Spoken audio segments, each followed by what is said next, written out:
من یک مادری عبدالقادر جیلانی برای شما قادر جیلانی هم چیکار میکنن؟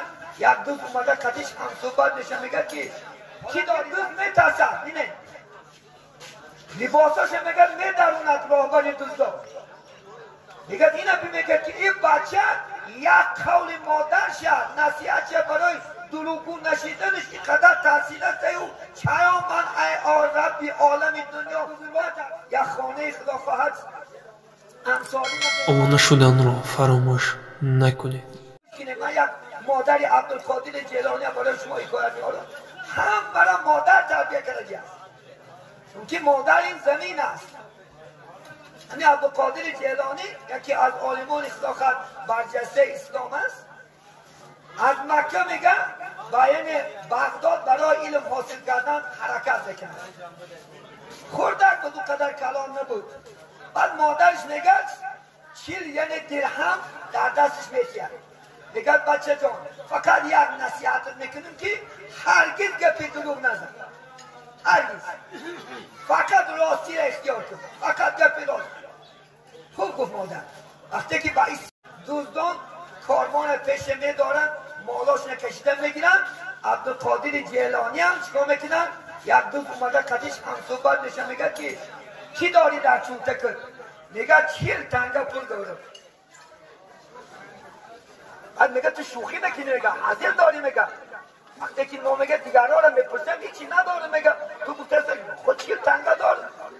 بایش میگه سرش میتید دویم دوست میدارش میگه چی داری در چونتکت؟ میگه 40 تنگه یعنی پول دارم. بعد پیشی میگن هموش راهبر خداخواه دوستا میبرنش میگن همین بچه گفته که من 40 تنگه پول دارم که میگه پول تبرا پولش میبراره پیش دوست نمیمونه.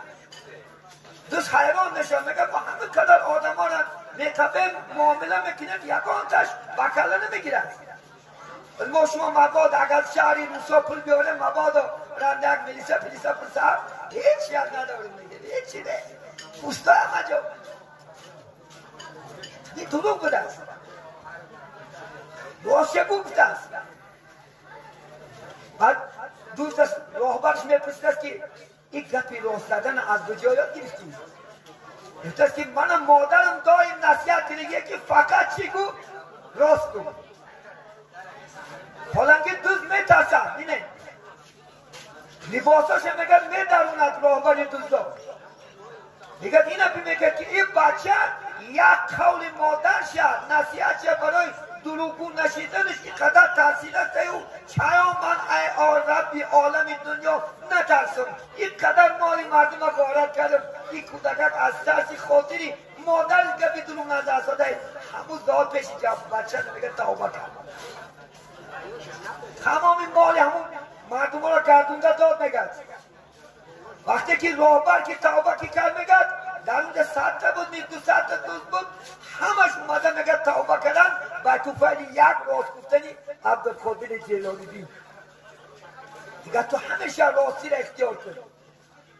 پیغمبر بزرگوار کسی که اگر راستگو باشد حدیث امام بخاری است راستگویی گفته است انسان به خوبی میبرد خوبی به جنت میبرد.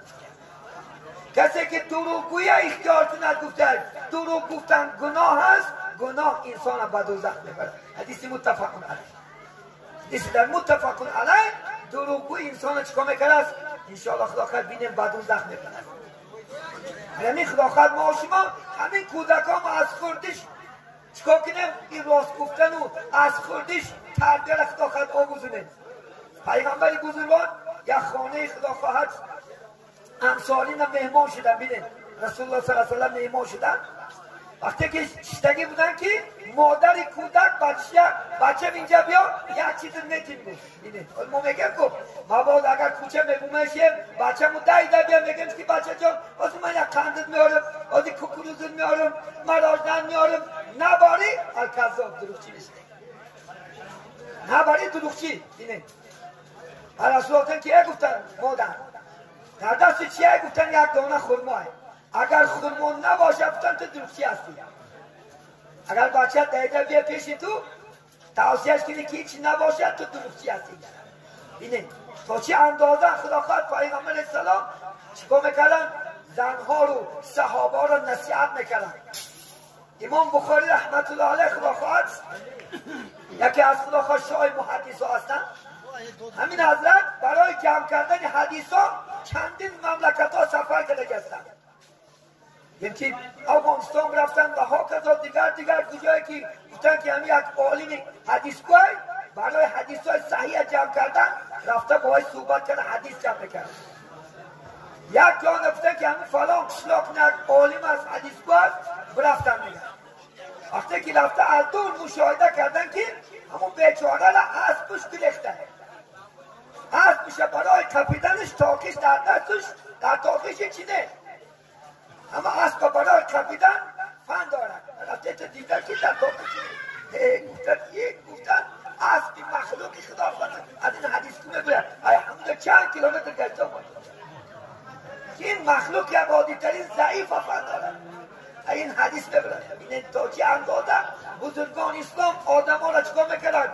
میسنجیدن، میدیدن، میفهمیدن. بینید همین ما شما دائم انشاءالله خدا خواهد راستگوی انتخاب کنیم انشاءالله خدا خواهد دائم اک فرزندکان شب و روز نصیحت کردن. بهترین یک نجات برادران نماز است انشاءالله خدا خواهد. اگر همین نمازخوان شوند امید میکنیم هیچ وقت شما را سرکش نمیشوند، هیچ وقت شما را آزار نمیتین. الحمدلله هیچ ساعت هیچ دقیقه آزار نمیتین، چون که رحمت خدا که در دلش جا شد، غضب خدا را که فهمید و هیچ وقت خیانت نمیکنه. حرمتونم بجا میارد، عزتونم بجا میارد، تا دم مردنش خدمتونم میکند، چون که خدا وعده کرده است در قرآن استعیذ بالله ان الصلاة تنهی عن الفحشاء و المنکر. فقط نماز میداره خلاص کرد دیگر نیست. من بیچاره بچه ها تو رفتیان رسید الحمدلله خدا خواهد پیش 10 سال و 15 سال شده نه آتش به یادش میزند نه مادرش. اگر همه نماز خون باشه و خدا جو باشه خدا خواهد 1 سال 2 سال نه رحمش اومدن بیست برم پدرک به یک گورک بیدم خدمت چکنم. مادر ما بعضی ها پدراش مرده برم ناانصاف فقط یک گور نمی آید سری گورش اومده خدا خواهد دعا نمیکنه هیچ فایده. مادرش امروز بیمار است دیده و دونیسته پرتافته رفته استش. خدا خاطرم پگه هم خیل میشه پگه انشاءالله خدا خاطرم پگه بچه یکات میپرده. سبب همون بچه ها خدا جو نیستن، همون بچه ها الله هم نمیشناسن، نماز خون نیستن، عبادت کننده نیستن.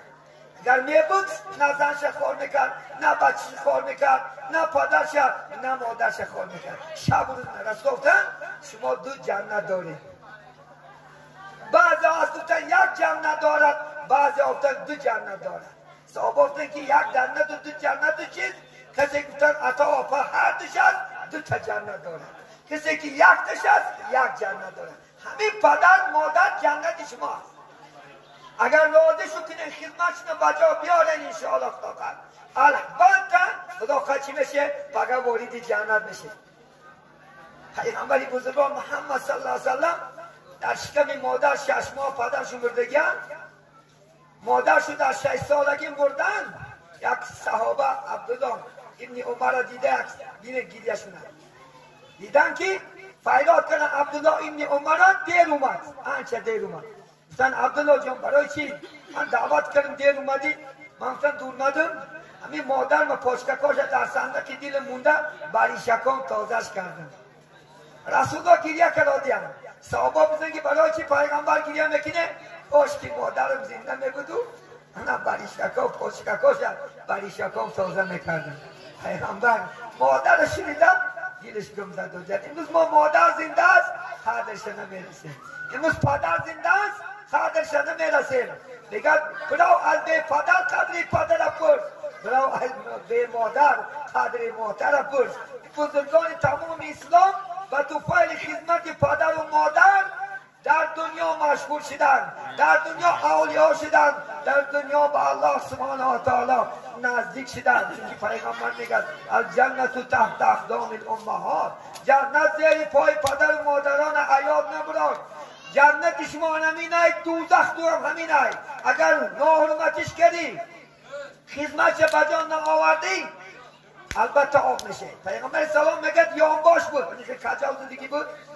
وقتی که گفتن من برای شما صحابه یک چیز گم سختترین عذاب گم گفتن بگو پیغمبر گفتن یکم الشرک بالله به خدا شرک آوردن از این سخت‌تر گناه نیست.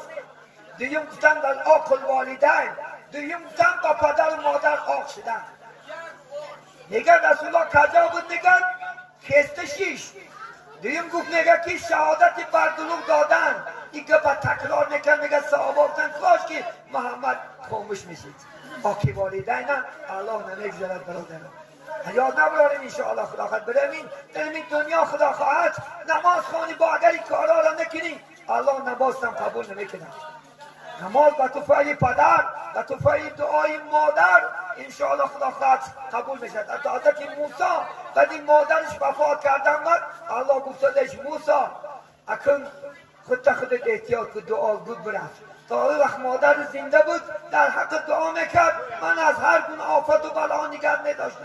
اکنون خودت احتیاط که مادرکت برفت. بینه پیغمبرها را انشاءالله حتی از موسی گفته که کیا خدمت کنم مادرت تا 7 بار مادرت اینه